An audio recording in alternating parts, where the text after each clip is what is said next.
నీలోఫర్ హాస్పిటల్లో మహిళా ఉద్యోగులకు వేధింపుల కాల్స్ పై సూపరింటెండెంట్ రవికుమార్ రియాక్ట్ అయ్యారు.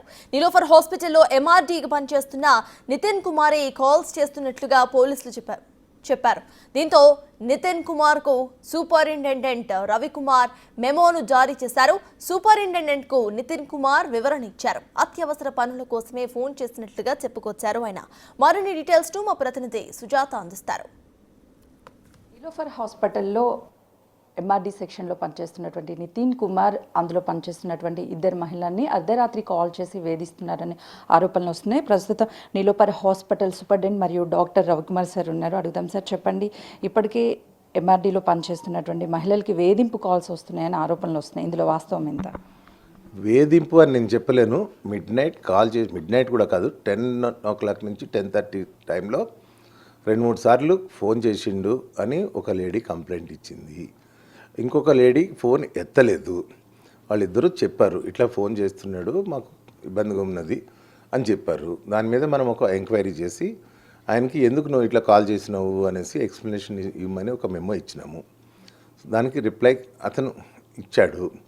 అంతలోనే next out side the hospital ఎక్కడనో వీళ్ళిద్దరు పేర్లు, ఫోన్ నెంబర్స్ రాసి గోడ మీద రాసి ఉన్నాయని కొన్ని ఫోటోలు పంపించారు.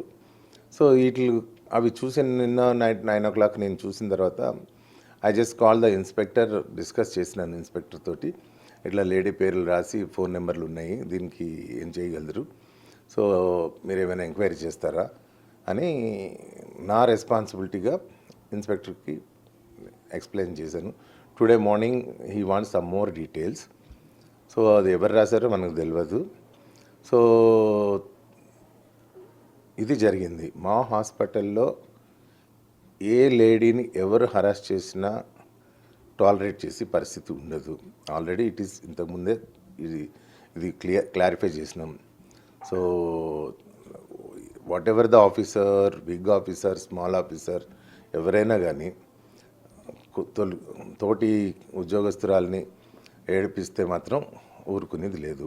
వాళ్ళు కూడా ఎక్కడ అన్పార్లమెంటరీ లాంగ్వేజ్ యూజ్ చేశారని చెప్పలేదు, ఓన్లీ ఫోన్ చేసిండు అనే చెప్పారు.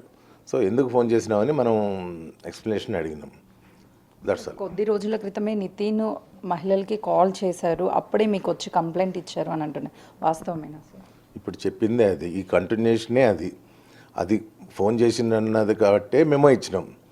మెమో ఇచ్చిన 2-3 రోజులకే, అంటే నిన్ననే అది ఎక్కడో బయట వీళ్ళిద్దరు అమ్మాయిల పేర్లు, ఫోన్ నెంబర్లు ఉన్నాయి కాబట్టి సో పోలీస్ వరకు రీచ్ అయినాం. సో ఇందులో హూ హ్యాస్ డన్, ఎవరు చేశారు అన్నది పోలీస్ డిపార్ట్మెంట్ చేసుకుంటుంది. ఆ అమ్మాయిలు వచ్చి ఇప్పుడు మళ్ళీ కంప్లైంట్ కూడా ఇవ్వలేదు మాకు. సో ఫస్ట్ కంప్లైంట్ మీదనే మేము మెమో ఇచ్చినాం అంతే. అవుట్ సైడ్ ద హాస్పిటల్ జరిగింది అని మాకు ఫోటోలు వచ్చినాయి కాబట్టి క్లారిఫికేషన్ కోసం నేను పోలీస్ డిపార్ట్మెంట్ని అప్రోచ్ అయినాను. That's all. హాస్పిటల్లో సూపరింటెండెంట్ సార్ చెప్తున్న వివరాల ప్రకారం అయితే ఏదైతే ఈ మహిళలు ఇద్దరికి నైట్ టైం డ్యూటీ మీదే కాల్స్ చేశాము అని చెప్పి నితిన్ కుమార్ చెప్పాడు. దానికి కంటిన్యూగానే ఆ తర్వాత గోడల మీద వీళ్ళ కాంటాక్ట్ నెంబర్స్ రాయడము, వాళ్ళకి కాల్స్, మెసేజెస్ వస్తుంటే ఈ నేపథ్యంలోనే పోలీసులకి ఫిర్యాదు చేశాము. పోలీసులు ఇన్వెస్టిగేషన్ కూడా చేస్తున్నారు. ఇందులో ఎవరైనా సరే ఖచ్చితంగా హాస్పిటల్ వాళ్ళ పాత్ర ఉంటే వాళ్ళ మీద యాక్షన్ తీసుకుంటామని చెప్తున్నారు. కెమెరామెన్ నరసింహతో సుజాత, నీలోఫర్ హాస్పిటల్.